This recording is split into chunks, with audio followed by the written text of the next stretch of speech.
En la cabina la presión se mantiene a un nivel constante, por lo tanto los pasajeros sienten como si nunca hubieran despegado.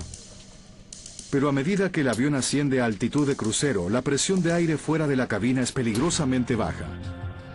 El aire que se mueve por la cabina crea una presión constante sobre el fuselaje del avión que lo mantiene inflado como un globo. Este día de abril de 1988, los pasajeros están por aprender lo que sucede cuando el aire de pronto se escapa.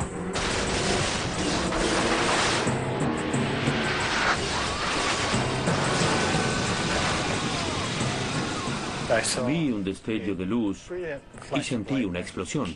¡Pum! Todo fue arrastrado fuera del avión. El vuelo de Aloha 243 sufrió lo que los expertos denominan una descompresión explosiva. El aire del interior del avión que hace que el vuelo sea posible se escapa en un instante horroroso. Se pierden 35 metros cuadrados de fuselaje. Imaginen la escena. La parte superior del avión se desprendió. En la cabina hay vientos de 480 kilómetros por hora, equivalentes a 4 veces la fuerza de un huracán. Esa gente no estaba vestida para una temperatura de 50 grados bajo cero. A 7.300 metros de altura, durante el tiempo que sea, esa gente moriría.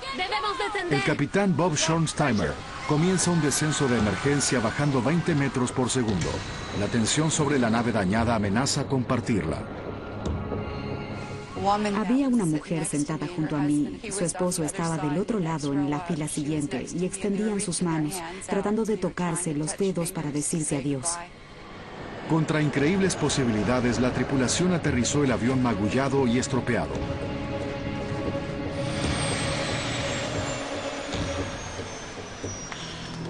A pesar de esta descompresión explosiva, solo una persona murió en el vuelo 243 de Aloha, una auxiliar de vuelo que fue succionada fuera del avión.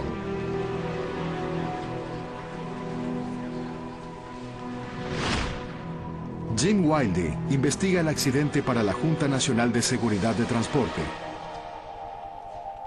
En su laboratorio, Wilde hace un descubrimiento alarmante. Revisando algunas de las partes del fuselaje del avión, encuentra una serie de grietas delgadas que se encuentran junto a los agujeros creados por los remaches y que son apenas visibles a simple vista, pero son signos clásicos de fatiga en el metal. Un avión no es un tubo sólido. Está diseñado para ser mucho más flexible, para mantener la presión que los pasajeros necesitan para disfrutar del vuelo. El fuselaje del avión en realidad respira, se expande y se contrae dependiendo de la altitud. Al estar en tierra, está en estado contraído. Cuando está en altitud, a 7.300 metros, el fuselaje se expande. Por lo tanto, el avión varía constantemente. Esa es la presurización. Eso debilita la estructura luego de un largo tiempo. Los registros indican que el avión de Aloha tenía 19 años. Los Boeing 737 están diseñados para una vida de servicio de 20 años y se recomiendan unos 75.000 vuelos. Pero cuando los investigadores analizan más a fondo, descubren que el avión de Aloha registra 89.000 asombrosos vuelos. Los viajes cortos entre las islas de Hawái indican que los aviones de la flota de Aloha soportaron más ciclos de presurización que cualquier otro avión. Usted vio algo cuando subió al avión. ¿Qué era? El investigador Jim Wilde obtiene una pista cuando entrevista a una de las pasajeras de Aloha. Dice que vio una pequeña grieta en el fuselaje justo a la derecha de la puerta. La testigo vio una grieta en esta zona y encontramos grietas por fatiga aquí detrás. Por lo tanto, esta es la línea donde se unen las grietas por fatiga. Una parte bajó por este lado y se dobló, y la otra atravesó la parte superior y se desprendió hacia la derecha. Pero hay algo que no tiene sentido. El avión de Aloha perdió 35 metros cuadrados de su fuselaje. En los años posteriores al desastre del Comet, Boeing y otras compañías diseñaron una característica de seguridad que debía reducir al mínimo cualquier posible rotura. Dentro del fuselaje de todos los 737, Boeing instaló una serie de bandas de rotura. Si tiene lugar algún tipo de grieta en el fuselaje, esta se extendería hasta la banda siguiente, nunca más de 25 centímetros antes de abrirse a un ángulo de 90 grados. Esto hubiera evitado el tipo de desintegración catastrófica que destrozó al Comet. La finalidad de las costillas de refuerzo es limitar cualquier tipo de rasgadura o rotura en el revestimiento del fuselaje a un cuadrado de 25 centímetros. Este tamaño permite una descompresión controlada y limita cualquier daño estructural a un área muy pequeña. Pero para Aloha 243, las bandas no contuvieron la rotura debido a la fatiga del metal. La Junta de Seguridad cree que había tantas grietas en el fuselaje que finalmente se unieron, abriendo un enorme agujero en el avión. Pero los aviones no se mantienen unidos solo por los remaches. El desastre del Comet también puso de relieve la necesidad de reforzar el fuselaje. El revestimiento de un avión está construido con paneles separados montados unos sobre otros. Estos paneles están unidos por un poderoso adhesivo conocido como epoxi. Cuando el epoxi se endurece, los paneles se unen con remaches. Y durante la investigación sobre el fuselaje del Aloha, Jim Wildy descubre una decoloración en el montaje de algunas de las piezas. Podemos ver el material oscuro, que es el epoxi que se utilizó para unir las dos partes. El material blanco que se ve aquí es el daño por corrosión del revestimiento de aluminio del fuselaje. El clima de Hawái es ideal para los turistas, pero es duro para los aviones. El aire del océano es húmedo y cargado de sal. Puede corroer hasta el epoxi industrial. Los investigadores se enteraron de que Boeing, la empresa que construyó el Aloha 243, emitió numerosas advertencias por escrito acerca del epoxi.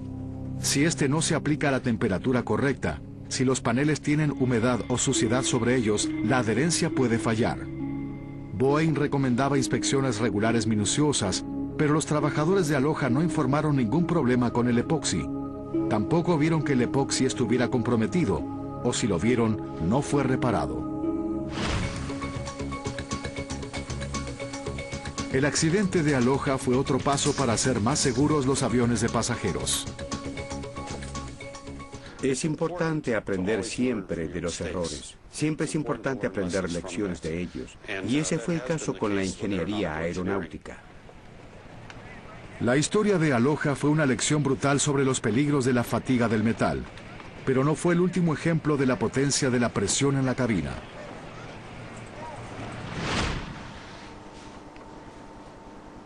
Dos años más tarde, la industria tuvo otro recordatorio horroroso.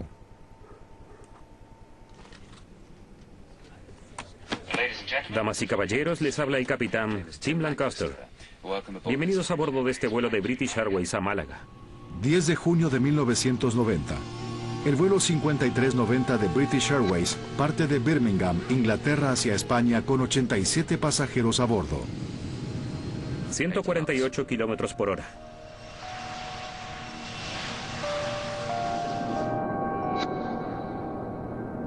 Dos minutos después del ascenso, la tripulación del vuelo enciende el piloto automático.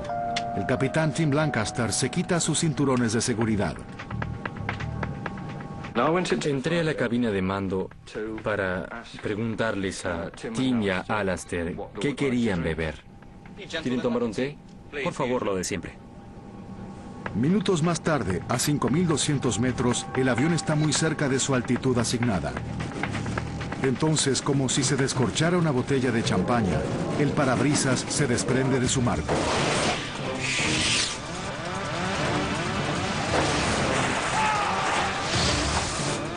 El capitán Tim Lancaster es succionado de su asiento y queda inmovilizado contra el fuselaje con vientos vertiginosos de aproximadamente 550 kilómetros por hora. La temperatura es de 17 grados centígrados bajo cero y hay muy poco oxígeno. El copiloto Alastair Hutchinson está solo frente a los controles. Generalmente las ventanas de la cabina del piloto no pueden moverse de sus marcos. La fuerza del aire a medida que el avión vuela por el cielo empuja el parabrisas contra el avión. Pero en el vuelo 5390 algo anduvo terriblemente mal. El auxiliar de vuelo Nigel Orden corre para ayudar. Miré hacia adentro. La puerta de la cabina de mando estaba apoyada sobre los controles y todo lo que pude ver fue a Tim fuera de la ventanilla. Apenas pude sujetarlo antes de que se saliera por completo. Otros auxiliares de vuelo hacen lo que pueden. El copiloto Alastair Hutchinson reduce la velocidad y desciende rápidamente. Pero a medida que esto ocurre, El descenso de la presión del viento hace que el capitán se deslice a un costado del avión.